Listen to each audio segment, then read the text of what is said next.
Bienvenidos al 9º capítulo de Economía a Fondo. Muchas gracias por estar con nosotros en este nuevo capítulo. Ya llevamos más de 2 meses juntos, así que estamos muy contentos de estar en el programa. Como les decía desde el principio y como les he comentado en todos los capítulos, Economía a Fondo lo que busca es acercar los mercados, las finanzas y el mundo finalmente de la economía y los negocios a todos nuestros auditores. Por eso hoy día nos encontramos con Pablo Correa. Pablo, bienvenido. Muchas gracias por la invitación, Conti. Sí, Pablo, bueno, ya lo conocen muchos de ustedes. Pablo es economista, director de empresas, profesor de la Universidad Adolfo Ibáñez, fue vicepresidente del Banco Estado durante los últimos 4 años del periodo de Sebastián Piñera, y bueno, y un montón de otros cargos súper relevantes que ha tenido en el ámbito financiero, ¿no es cierto?, en el mundo de la economía. Así que nada, pues muchas gracias por estar con nosotros, Pablo. La idea del programa de hoy es conversar un poquito del contexto en el que estamos, en el contexto macroeconómico, por supuesto, porque además vimos esta semana que hubo un crecimiento de un 0,6%, versus el mismo trimestre del año pasado, el último trimestre, en el fondo, de 2023, versus el de 2022. Cayó la demanda interna también, y hubo por ahí comentarios de la ministra vocero de gobierno que era un tapaboca este crecimiento, ¿no es cierto?, para todos quienes estaban tan negativos frente a la situación económica por la que está pasando el país. ¿Qué opinas tú al respecto y cómo ves si efectivamente este 0,6% es una señal? ¿Cómo seguimos avanzando? Bueno, primero que todo, muchas gracias por la invitación. Un placer estar acá, Connie. Bueno, efectivamente, como dices tú, el Banco Central publicó las cuentas nacionales del tercer trimestre, y veníamos por 3 trimestres, el último trimestre del 2022 y los primeros 2 trimestres de este año, viendo caídas en el PIB, y ahora hay un repunte, ¿ya? Llevamos con todo acumulado en el 2023 una caída de menos 0,3. Y hay que ser bien cuidadoso cuando uno analiza las cifras, ¿ya? En los últimos, si uno mira los últimos 40 años, o un poquito más, Chile ha tenido re pocas recesiones o re pocas caídas del producto, afortunadamente. Sí. Una de ellas, ¿cierto?, fue con la crisis subprime. Un choque externo. 2018, perdón, 2008. 2008, sí. Tuvimos un choque externo y el PIB cae. Antes de eso fue con la crisis asiática, el año 99. Un choque externo, el PIB cae y después repunta. Y después tenemos que irnos harto más atrás, al año 82-83, la gran crisis bancaria, ¿cierto? Sí. Ahí no fue por un choque externo, ahí fue una crisis autoinducida, por decirlo así, de mal manejo macro interno. Ya. Y después, diferencia de las otras dos. A diferencia de las otras dos. Este año todavía no sabemos si efectivamente el PIB va a caer o no va a caer, pero el resto del mundo va a crecer un 3,5, un 3,4 por ahí. No hay un choque externo. Nuevamente es un tema de política interna. Entonces hay que poner las cosas en su contexto. Es importante esa observación, fíjate. Sí. Entonces tú dices, oye, mira, es un tapaboca, y uno dice, bueno, la verdad del asunto, pongámonos en el escenario optimista de Hacienda, en que no pasa nada, cero. No digamos que crecimos 0%, porque es un eufemismo. La verdad es que no es nada para estar orgulloso. Ese es el primer punto. El segundo punto es que, ¿por qué hay este rebote? Una cosa efectivamente es el PIB y otra cosa es la demanda. A nosotros como ciudadanos, ¿cierto?, nos interesa más la demanda. Ahí está el consumo, ¿ya?, y la inversión.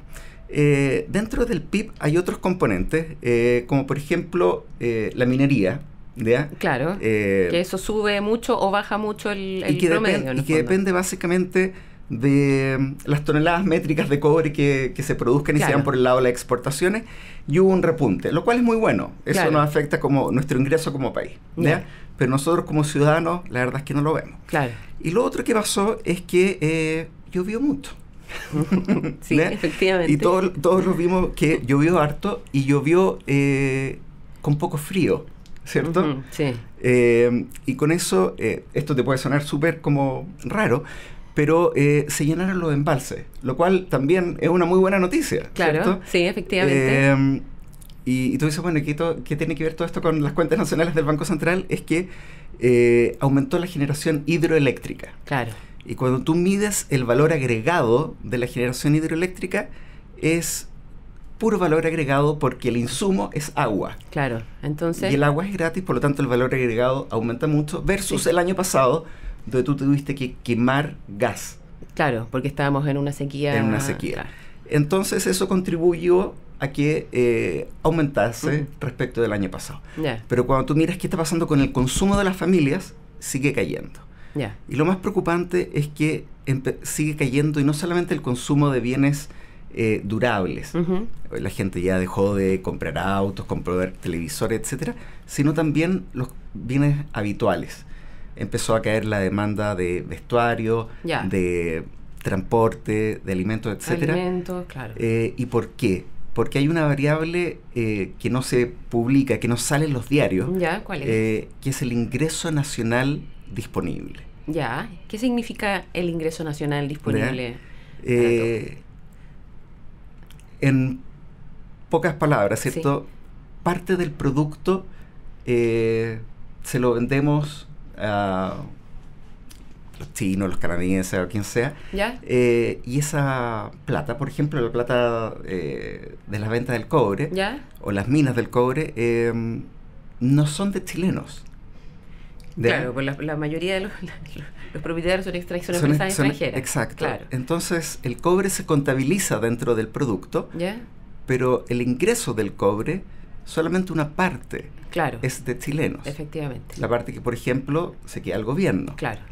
Pero la otra no. Entonces, tú empiezas a restar algunas cosas. Ya. Y el ingreso nacional disponible, con el que tenemos todos los chilenos, esa variable todavía no crece. Ya, ahí estamos abajo. Entonces, la verdad es que hay que ser bastante cuidadoso cuando uno mira las cifras. Y yo creo que todavía hay otros mercados, como el mercado laboral, por ejemplo, donde hay señales que nos llevan a pensar, ¿cierto?, de que todavía es un poco temprano para hacer declaraciones como la de la ministra Vallejo. O sea, no estamos en el minuto de alardear respecto de la economía nacional, dado todo el contexto que nos acabas de entregar, ya sea por choques externos, o en este caso son cosas internas, ¿no es cierto? Más encima estas variables que acabamos de revisar, el consumo de las personas también ha disminuido, y eso es súper interesante. Por lo tanto, para el futuro o los próximos meses, tener cautela, ¿sí? ¿Cuáles son las recomendaciones? Mira, en general uno tiene a nivel macro como dos herramientas. Así tu caja de herramientas macro son dos. Una es la política fiscal y la otra es la política monetaria. Por el lado de la política fiscal, como diría el presidente electo argentino, no hay plata. La verdad, el asunto es ese. Te lo voy a preguntar en un ratito. No hay plata. No hay plata para hacer una política fiscal más expansiva. Hoy día el gobierno proyecta para el próximo año déficits y nos seguimos endeudando. Y el nivel de deuda del gobierno no solamente crece a tasas que llaman la atención. Hemos visto cómo le bajaron las perspectivas a la deuda soberana, sino que también le ponen presión a las tasas de interés a las cuales se endeuda el mundo privado. ¿Ya? Por lo tanto, la política fiscal hoy día no es una opción, ¿ya? O no es una opción recomendada.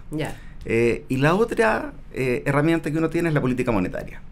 Y ahí el Banco Central sí tiene mucho espacio para actuar. Mucho espacio para actuar. Y la verdad es que, en mi opinión, ha sido excesivamente prudente. Perfecto. O sea, ¿cuáles serían entonces los pasos a seguir del Banco Central para que pudiera impulsar la economía, entendiendo que es como la herramienta que va quedando, ¿no? Sí. Yo esperaría, ¿cierto?, que después de ese movimiento sorpresivo que hizo en su última reunión de política monetaria de bajar la tasa solo 50 puntos, ahora en diciembre la baje por lo menos 100, y de una señal al mercado de que la va a bajar rápidamente para que ojalá el 2024, no sé, de aquí a un año, o antes, cuando estemos hablando, no sé, en septiembre del próximo año, la tasa esté no más allá de un 4%. ¿Ya? Y yo esperaría que ahí el sistema bancario, que tampoco ha crecido mucho en términos de crédito, rápidamente traspase esa baja de tasa a todo lo que es crédito de capital de trabajo para las pymes, crédito de consumos para las familias, etcétera. Y empieza a dinamizar un poco...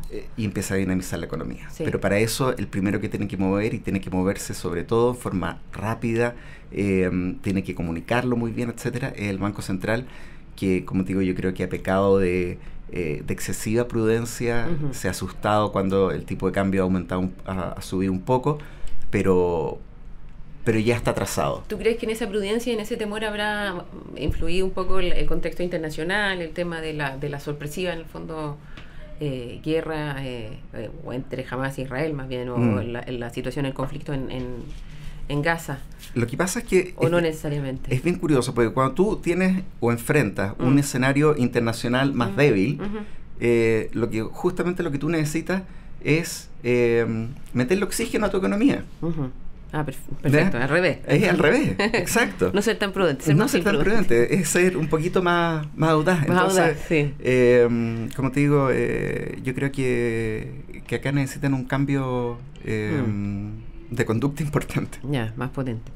Oye, Pablo, y aprovechemos la conversación y hablemos un poquito del tema de ISAPRES. Porque va a afectar la economía, y por lo que se ha planteado en el fondo, lo que plantean las ISAPRES es que efectivamente la aplicación del fallo GES contra las ISAPRES podría dejar a muchas de ellas de aquí a 3 meses prácticamente en la quiebra, en el fondo, en números rojos. Y también esto afecta a las clínicas privadas o las instituciones de salud privada. ¿Cómo lo ves si efectivamente esto llega a pasar?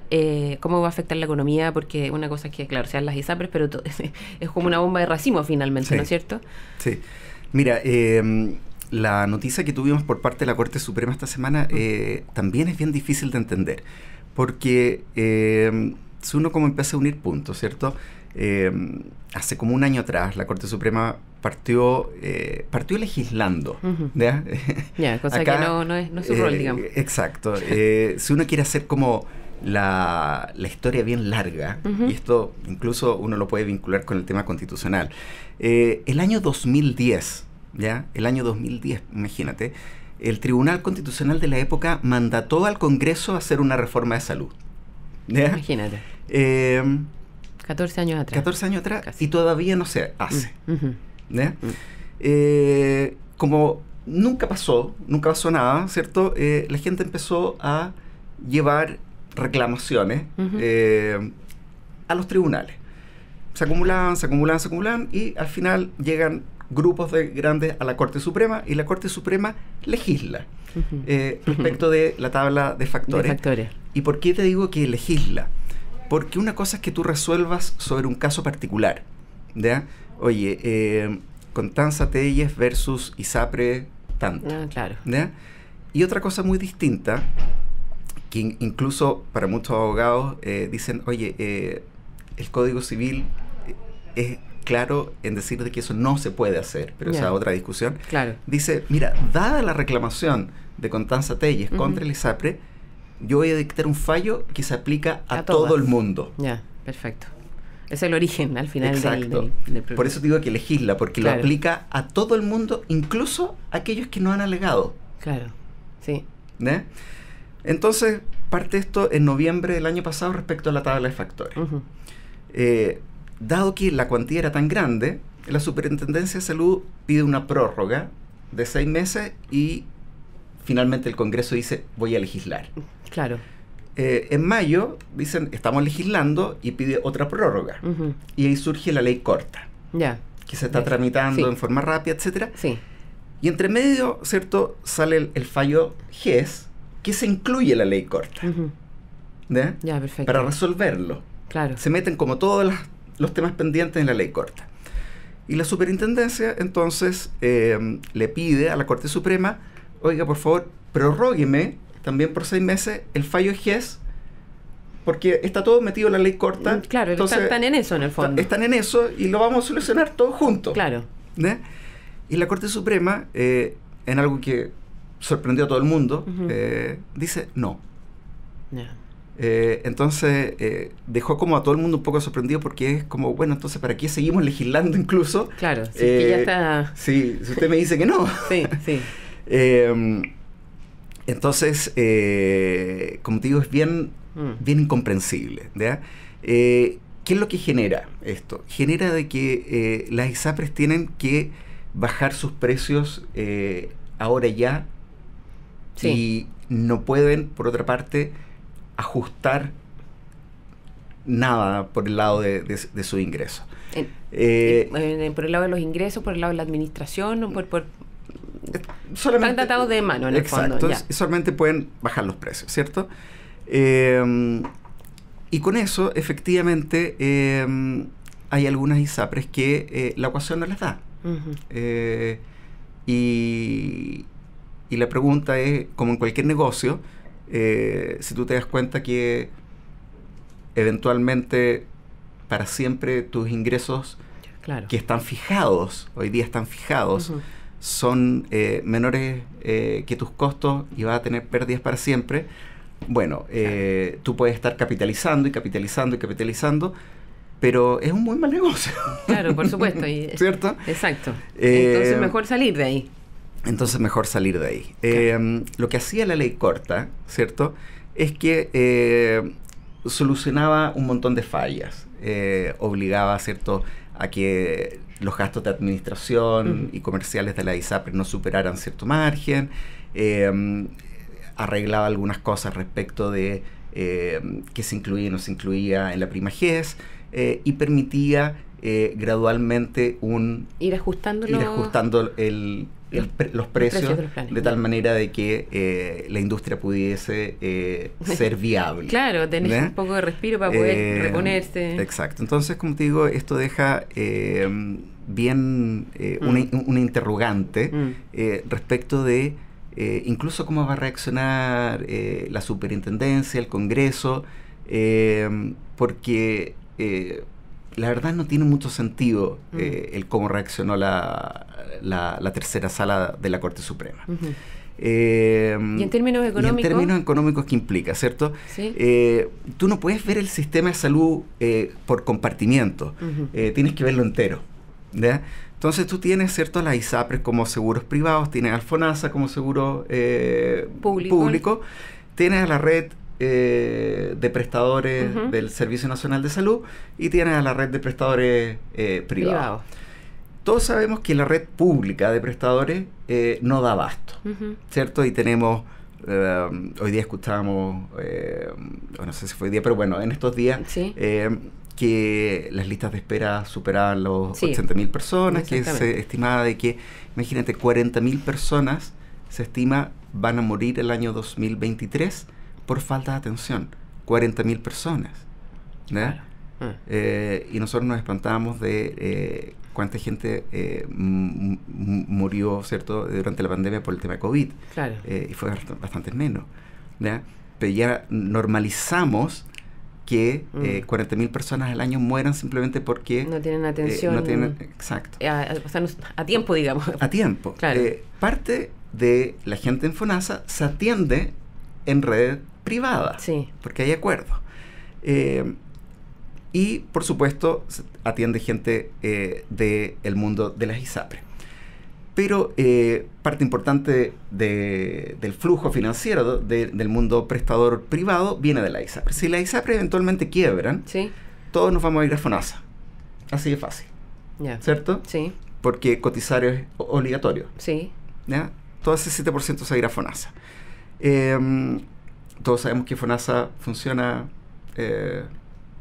no como un seguro, ¿ya?, sino como un administrador de órdenes, ¿ya? ¿Por qué no como un seguro? Porque básicamente cuando le falta plata se la pide al Ministerio de Hacienda. Claro. ¿Ya? Y nos va a derivar ¿a dónde? Nos va a derivar a su red de atención, que es la red pública, que está copada, o a algunos prestadores privados que tienen convenio FONASA. Los que no tienen un convenio FONASA es decisión propia en el fondo, o sea, aquí podrían no tenerlo tampoco. Lo que pasa es que el convenio FONASA te fija un precio. Entonces también deja de ser parte del negocio, entre comillas. Exacto. Claro. Entonces ahí lo que puede pasar, ¿cierto? Es que sobresatures la red pública, más de lo que está, va a tener un costo para FONASA, va a tener un costo para el Estado, y probablemente acá quienes pierdan más va a ser aquellos sectores de la clase media alta que en algún minuto pudieron salir de FONASA e irse a la ISAPRE. Porque los sectores más ricos no se van a quedar con FONASA solamente. Claro, tienen seguros complementarios. Van a comprar un seguro complementario y se van a seguir atendiendo en la red privada. Sí. Entonces, esa banda en el fondo de clase media que en algún minuto pudo salir de FONASA, irse a la ISAPRE y atenderse, no sé, en la clínica Vespucio, en la clínica DAVI, en las clínicas regionales, esa va a ser la que, por decirlo así, va a pagar el pato por el capricho de la Corte Suprema. Claro. Los más ricos van a seguir yéndose a la clínica Las Condes, a la clínica alemana, etcétera. Pero el resto no. Pero el resto no. Pablo, bueno, nos quedan pocos minutos, pero y ahí, en el fondo, ¿cómo entramos? Aprovechemos de entrar desde el mundo de la ISAPRE y de la salud a la nueva Constitución, que se vota ahora en un par de días más, en el fondo. ¿Cómo ves tú el panorama? Mira, hacer el vínculo, ¿cierto? Sí. Yo creo que poca gente, ¿cierto?, le toma el peso al apellido de lo que se vota, que es una constitución política. Claro. Y por lo tanto, yo como economista, lo que me podría ir y fijar a ver cómo quedó la normativa del Banco Central, de los derechos de agua, y un montón de cosas. Pero, honestamente, lo más relevante es cómo queda el sistema político. Claro. Porque ponte tú, lo que pasó con la ISAPRE es que en 14 años el sistema político no fue capaz de resolver el problema. Claro. Tuvieron 14 años con un mandato explícito de decir, ¿sabes de que esto no está resuelto? Arréglenlo. Y no pasó nada. Ese es un súper buen punto. Yo creo que eso no lo escucho en las conversaciones. Y no pasó absolutamente nada hasta que llegamos a una situación donde probablemente van a aumentar las listas de espera, van a aumentar los muertos por lista de espera.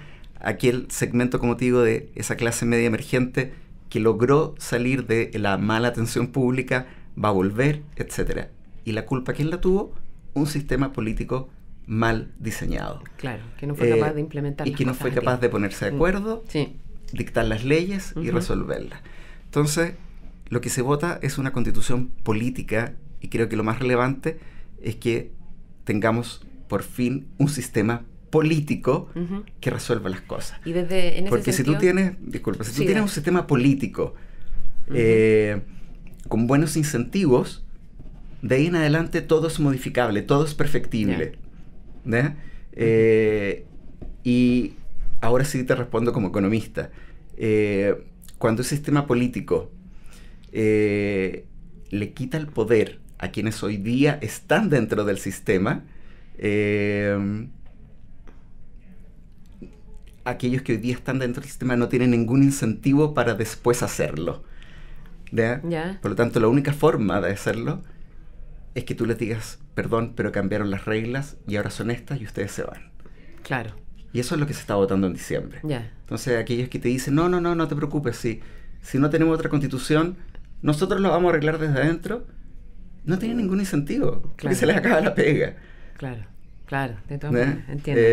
¿Y desde ahí entonces? Yo creo que es fundamental que tengamos otro sistema político, que sea capaz de entregar soluciones, de arreglar cosas como... Piensa tú, el tema de la ISAPRE, desde el 2008, que estamos hablando, de la AFP, desde el 2008. Bueno, y claro, y también del tema de la ISAPRE que tocamos. Y así sucesivamente. Sí. Y entonces... Entonces a mí me parece fundamental que ojalá, ¿cierto?, se apruebe el texto. Porque como te digo, lo único relevante pero lo más relevante, ¿cierto? Es un sistema político que dé soluciones. Que funcione, claro. Pablo, tenía muchas preguntas más, sobre todo te iba a preguntar ahora de nuestros vecinos con el nuevo presidente de Argentina, Javier Milei, pero el tiempo el tiempo no, y eso que hemos conversado harto tiempo y ha sido bien interesante la conversación, así que te agradezco un montón que nos hayas acompañado, Pablo, de hecho, parte fundamental de este programa, así que bueno, vamos a ir a unos comerciales. Muchas gracias por acompañarnos, Pablo, y bueno, nos vemos después de unos minutitos más, volvemos de comercial. ¿Sabías que la clave para una sonrisa saludable está en una buena higiene oral? En Curaprox lo sabemos y por esto te ofrecemos productos suizos premium para toda la familia, disponibles en curaprox.cl. ¿Te demandaron injustamente? En Defensoría del Empleador te defendemos de demandas abusivas e injustas. Protege lo que tanto te ha costado. Trabajemos juntos para el éxito y protección de tu empresa. Más información en defensoriadelempleador.cl. Agricultura TV.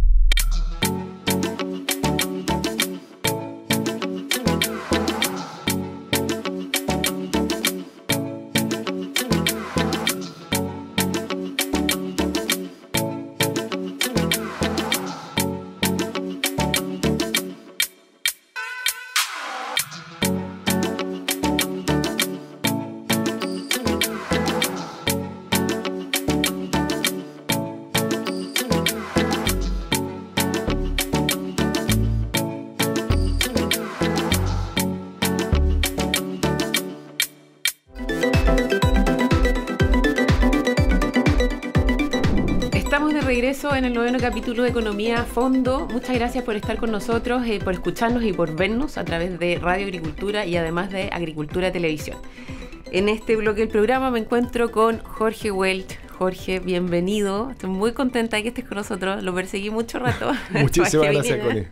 Muy contento de estar aquí. Sí, Jorge es el presidente de la Asociación de Emprendedores de Chile, la ASECH, para los que no lo conocen, pero además empresario, deportista, corredor, así Exacto. Que con hartas facetas. Muy tiene. amateur corredor, pero empeñoso. Bueno, pero le pone empeño, que eso es lo más importante, así que estamos muy bien.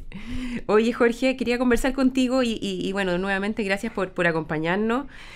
Hablar sobre el emprendimiento, cómo nos influye en la economía, ¿no es cierto?, en el desarrollo de este país, en el desarrollo de los pequeños empresarios, o más que pequeños empresarios, porque a veces también uno lo ve como emprendedores o pequeños empresarios, gente que trabajadora, que tiene una idea, que la trata de sacar adelante, que es un empresario como cualquier otro. Lo que pasa es que el tamaño probablemente de facturación al principio es más chiquitito, pero un empresario como cualquier otro. Partamos por lo más general. ¿Quiénes son los miembros de la ASECH? ¿Cuántas personas, cuántos emprendedores reúnen? ¿Y cuándo comenzaron pues ya llevan varios años como asociación? Mira, la ASECH partió hace ya 11 años. Ya. Ha tenido distintas etapas. Estuvo en algún minuto Alejandra Mustaki de presidente, antes Juan Pablo Suet. Y la verdad es que esto partió medio como una causa oye, no se habla de emprendimiento en Chile. Hace 11 años era muy poquito lo que se hablaba. Claro. Y esto partió, como dicen por ahí, prendió y empezó a tomar forma y terminó siendo un gremio que hoy día tiene 53.000 socios, más o menos. Un montón. Es grande. Súper es grande.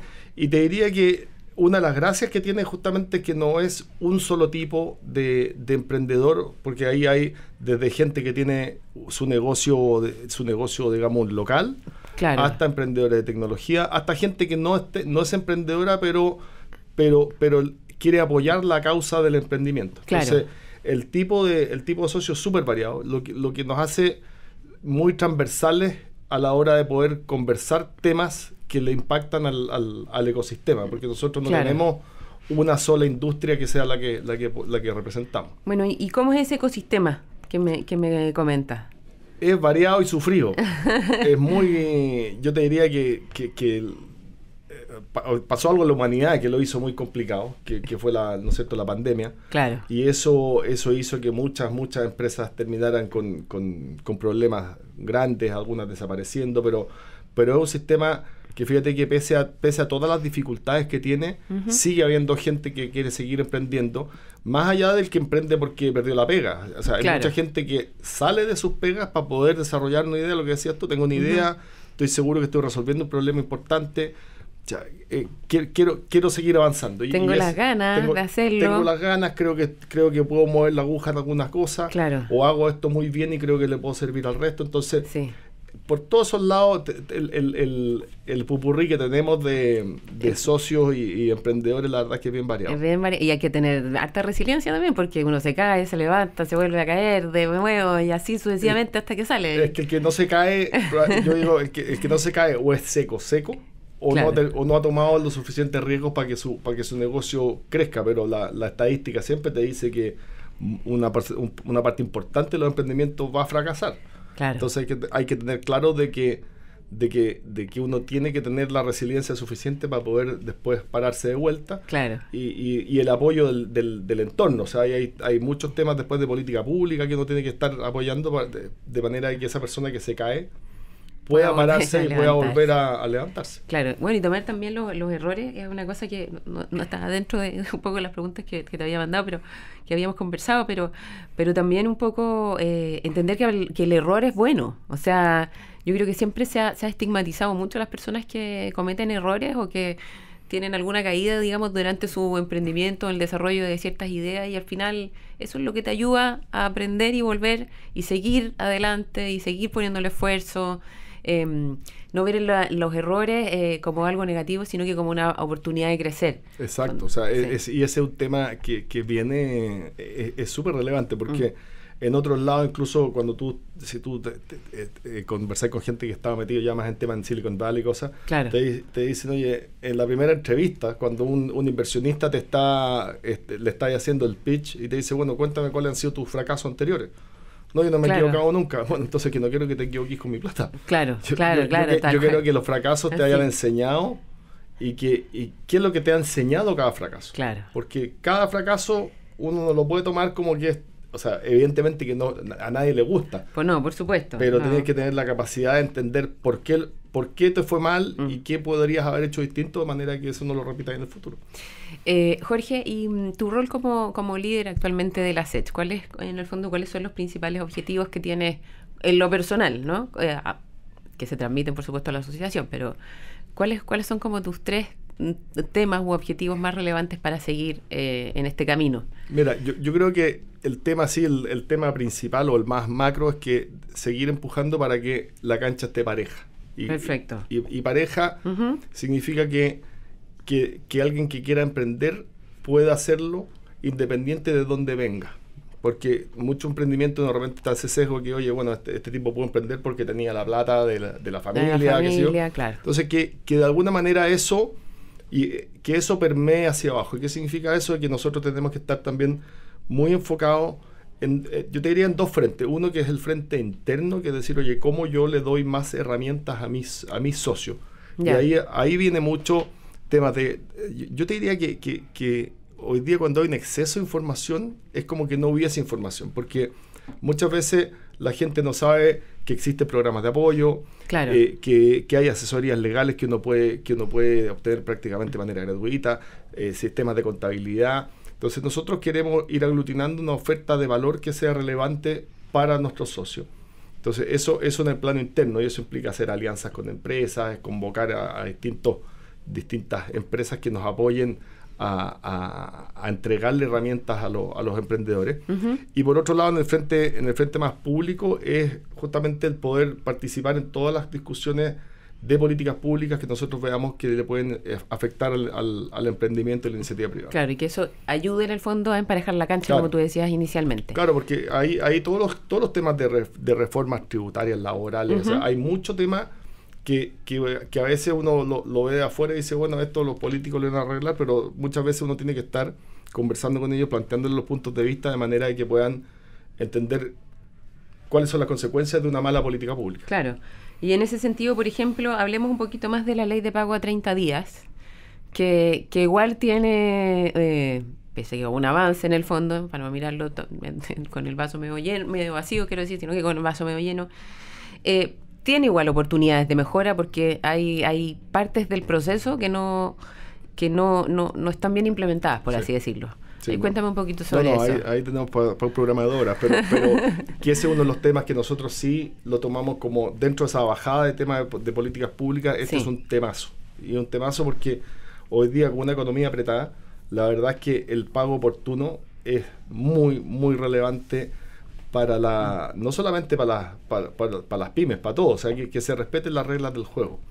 Y ahí, si bien es cierto, se avanzó mucho en la ley, ya tener una ley de pago de 30 días ya es importante, pero todavía quedan muchos vacíos en esa ley, que es de alguna manera lo que se está tratando de corregir ahora. ¿Ya? Porque, claro, la gente probablemente, a más de algunos le ha pasado que sí, te pagan a 30 días, pero una vez que tú emitiste la factura, pero las facturas se demoraron en generarte una orden de compra otros 45 días, entonces la verdad que el pago termina siendo un pago medio mentiroso a 30 días. Claro. Y ese tipo de cosas son las que nosotros estamos abordando, de que de alguna manera se refleje en la normativa, de manera de que de verdad cuando uno habla que se paga 30 días, se paga 30 días de verdad. Desde la emisión de la orden de compra hasta el pago de la... Claro, y que la orden de compra se emita cuando tú entregaste el servicio. Claro. No un mes o 2 meses después. Sí. Y eso aplica no solamente para la empresa privada, o sea, eso aplica también para el mundo público.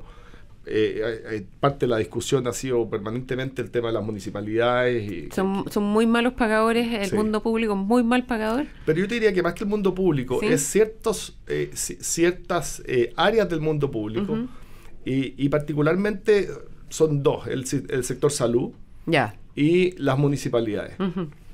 Y es ahí donde el tema, si bien se complejiza más, porque es más difícil el poder cambiar a veces procesos internos o la manera en que le llegan las platas o incluso el accountability de la gente dentro de estas instituciones. Sí. Porque las empresas privadas es mucho más fácil identificar dónde están los nudos y corregirlos. Sí, exactamente. Que tiene un directorio, que tiene gerente general. Claro, que tiene un gobierno corporativo que debería funcionar. Exactamente. Entonces, estos temas hoy día nosotros sentimos que se han empezado a llevar a nivel de gobierno corporativo, lo cual nos tiene muy contentos, porque estas son cosas que se conversaban, pero al final había que empujarlas, y hoy día hay muchas iniciativas que están yendo hacia generar esa visibilidad primero, de que las cosas se empiezan a hacer de mejor manera, y además con la gente de las mismas empresas, de entender de que esto no es solamente un KPI más, esto es de verdad un tema que le mueve mucho la aguja a miles de empresas que además son familias. Entonces, tú a veces cambiando tu política de pago puedes de verdad cambiarle la vida a mucha gente. Claro, efectivamente. Y ahí podríamos hablar un poco también dónde están puestos los incentivos, porque alguien que aprueba o no aprueba, por ejemplo, estamos hablando en el mundo, bueno, en el privado, en el público y en el privado finalmente, que no tiene ningún incentivo y que deja como el pago de la factura, la orden de compra en el escritorio, digamos, al lado, no tiene ningún incentivo a tratar de ayudar y mejorar este proceso. Entonces, ¿cómo también podríamos, no sé si educar o incentivar de manera, en términos de KPI, de resultados dentro del objetivo del trabajo, ¿no es cierto?, de cada uno, poder mejorar eso? ¿Cómo cambiarlo? Yo creo que al final los comportamientos los modelan los incentivos, sin duda. ¿Sí? Pero fíjate que la experiencia nuestra ha sido que esto tiene que venir primero como un compromiso del gobierno corporativo. Desde arriba. De que, oye, de verdad nosotros mirémonos hacia adentro y veamos cómo lo estamos haciendo, porque te empiezas a dar cuenta que hay empresas que lo tienen claro hace mucho tiempo, y otras empresas que siempre vieron el área de proveedores como una relación súper transaccional, y no se han metido en eso. Entonces, la experiencia nuestra por lo menos te dice que cuando esto viene de arriba, y que la empresa toma un compromiso, probablemente la ejecución de esto se demora menos, pero también hay un tema de incentivos que yo creo que es como la segunda parte de esta película, que es, oye, si a una persona le pagan por hacer ahorros, yo no veo, o le pagan por los intereses que puede generar el saldo de caja que tenga, claro, esa persona no va a tener un incentivo a pagar antes porque prefiere financiarse con la plata de un tercero. Claro. Entonces, esas son perillitas que yo lo veo como la segunda parte de este proceso. Pero primero sensibilizar de que este es un tema. De que es un tema y un tema importante. Porque así como las empresas hoy día tienen ¿no es cierto?, temas de responsabilidad ambiental, también este tema de proveedores tiene que ser estar a la misma altura. Claro, tiene que estar dentro de esas como desafíos, más que desafíos, de esos cumplimientos que debe que tener una empresa respecto de su stakeholder, y en este caso el particular, que es el proveedor. Exactamente. Más aparte de los otros, como medio ambiente, etcétera. Oye, ¿y qué sector de la industria? Ya esto es un poco, vamos a echar un poquito un pelambre, pero no importa, hay que decirlo nomás. ¿Qué sector de la industria es la que tiene como mayor desconexión o que con el pago a proveedores, en el fondo, con los temas relacionados con las pymes y con los emprendedores? ¿Cuáles son los más desconectados, los que se portan peor? Yo la verdad es que los que más mal se portan son los municipios. Ya, definitivamente. Porque en lo otro, más que, claro, es fácil porque es una sola industria en los municipios. Claro. Pero si tú tomas el resto de las industrias, probablemente te vas a encontrar con que hay buenos y malos pagadores, y que es una buena pregunta, porque nosotros cuando partimos estudiando esto dijimos, bueno, a lo mejor identificamos que, no sé, que la minera... Claro, hay un sector de la industria que es malo. Pero la verdad es que de repente te encuentras con que de 10 mineras a lo mejor hay 8 que se portan bien y 2 que se portan mal. Claro. Entonces no hay un tema así como intrínseco a cada industria. Ya. Pero sí hay algunas que son más complejas porque tienen muchos proveedores, otras tienen muy poquitos proveedores, entonces les es más fácil manejar esto. Yeah. Otras industrias que tienen identificado, o otras empresas, la verdad, que dentro de su pool de proveedores no distinguen quién es pyme y quién no es pyme. Y eso es súper relevante. Claro, entonces hoy día hay muchas cosas que se están conversando a ese nivel, porque cuando tú empiezas a mirar para adentro y saber, yo no sabía cuáles eran pymes, yo tengo mi pago proveedor es uno solo, entonces, ok, trabajemos en separar cuáles son pymes, y de esa manera tú puedes a lo mejor tener otras iniciativas para poder apoyar a ese segmento. Gestionarlo de otra forma, Exacto. Tal vez con más rapidez, darle un poquito una atención distinta tal vez. Claro, porque al final la cantidad de plata de una gran empresa que va a pymes no es tan relevante en el gasto completo. O sea, claro. Si tú te imaginas una gran empresa, una cervecera, una minera, qué sé yo, sus gastos relevantes son probablemente a grandes empresas. Claro, el tema operacional. Claro, y el tema pyme es marginal para ellos, pero no es marginal para las pymes. Exacto. Sí, eso es un súper buen punto. Ustedes además, Jorge, han estado trabajando con otros gremios, y eso también es bien importante de comentar, ¿no es cierto? Entiendo que han estado conversando y participando en una mesa de trabajo ampliada, en el fondo, con la SOFOFA. ¿Cómo ha sido ese proceso? Cuéntame de qué se trata y cuál es el objetivo también de ustedes al incorporarse a esta actividad. Bueno, ha sido muy, muy bueno, y la verdad es que esto partió el año pasado, justamente cuando empezamos a levantar estos temas con ellos, con la SOFOFA, y fueron muy receptivos a la hora de decir, oye, sentémonos a conversar para entender bien dónde estamos parados cada uno. Y el año pasado hicimos un primer encuentro entre grandes empresas y proveedores pequeños y medianos. Ya. Y en esa dinámica, porque era juntarse en distintas mesas, había una gran empresa en la mesa con 5 proveedores, y la verdad es que empezaron a aparecer muchos temas súper interesantes. Claro. Y también, no solamente cargarle la mano a la gran empresa, sino que muchas veces las empresas decían, oye, yo encantado puedo pagar a tiempo, pero yo tengo sistemas de gestión, necesito que, por ejemplo, si me van a emitir una factura, que venga bien emitida. Claro. Entonces, porque es un sistema de rechazo automático, y ahí uno se da cuenta que a lo mejor había empresas que estaban haciendo muy bien la pega de capacitar a sus proveedores y otros que tenían más desafíos en eso. Entonces, ese primer encuentro generó una serie de grandes temas, y uno de los temas fue el tema del pago oportuno. Ya, perfecto. Y en eso hemos estado trabajando, yo te diría que los últimos 4 o 5 meses, como parte de una mesa interna de la SOFOFA, donde yo la verdad es que estoy súper orgulloso de que nos estén sentando en esa mesa y tomando el input nuestro, pero además porque te da mucha esperanza de ver que grandes empresas de verdad, genuinamente están preocupadas de este tema.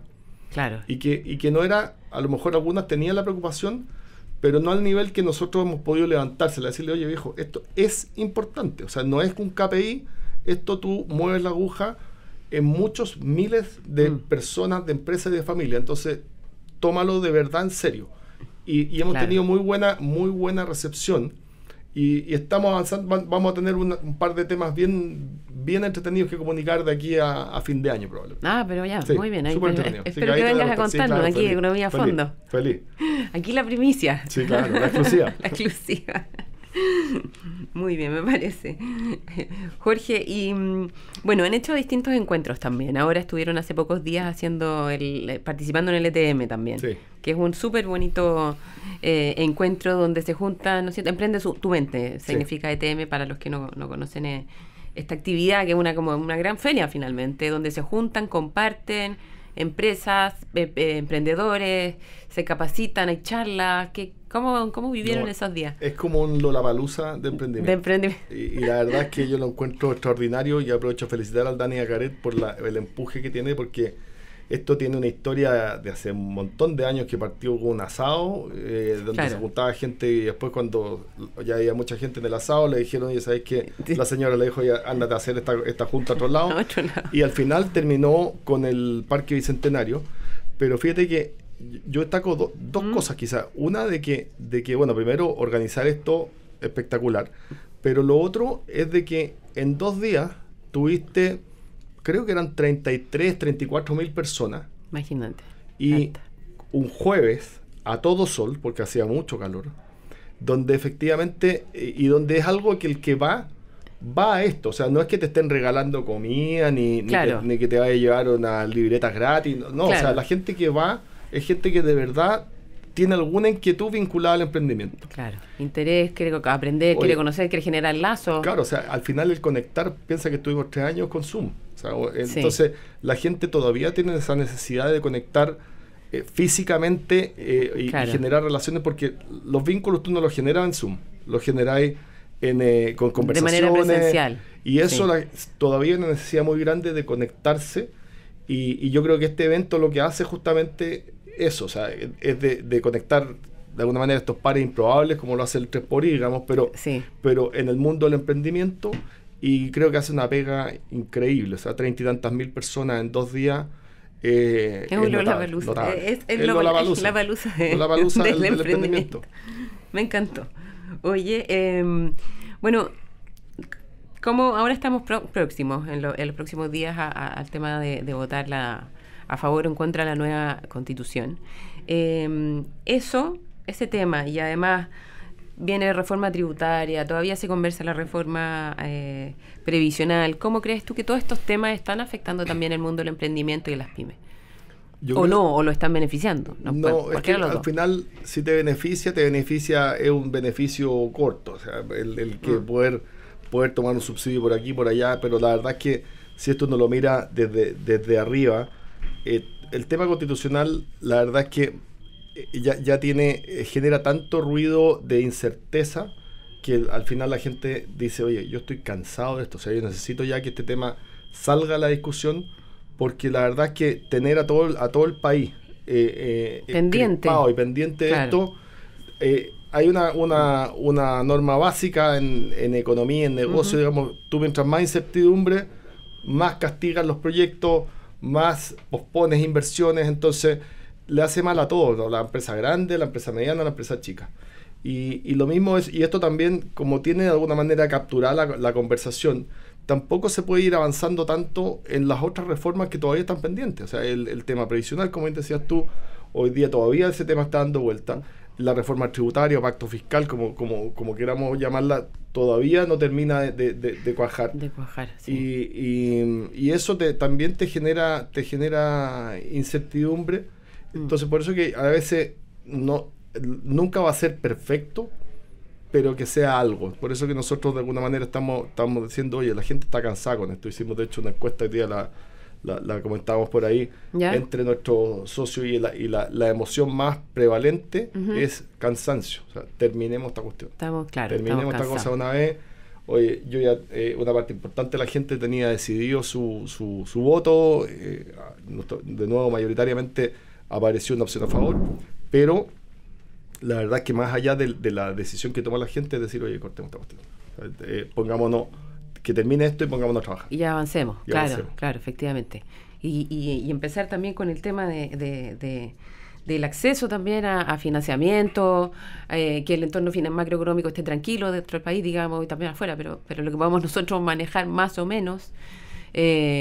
Y el acceso, como comentaba recién, como vuelvo a repetirlo, a financiamiento también para poder desarrollar y poder seguir creciendo los emprendedores y las pymes. Claro, y en esa línea la incertidumbre No ayuda. es justamente lo que no ayuda. Uh-huh. O sea, cuando tú vas a presentar, no sé, a presentar tu proyecto a un banco o un inversionista, cuando el entorno está tan enrarecido, el inversionista o el banco va a decir, oye, es que esperemos un poco a ver cómo se aclara esto, no sé, que si está en el mundo inmobiliario la permisología, que si está en la minería el tema medioambiental. Exacto. Entonces hay muchos puntos de interrogación en muchas áreas y eso hace que también la economía se empiece a frenar. Entonces esto no es por arte de magia, o sea, cuando tú generas un entorno amistoso a la inversión y a la iniciativa privada, las cosas empiezan a cambiar. Empiezan a fluir. Pero hoy día estamos capturados. Estamos, sí, tal cual.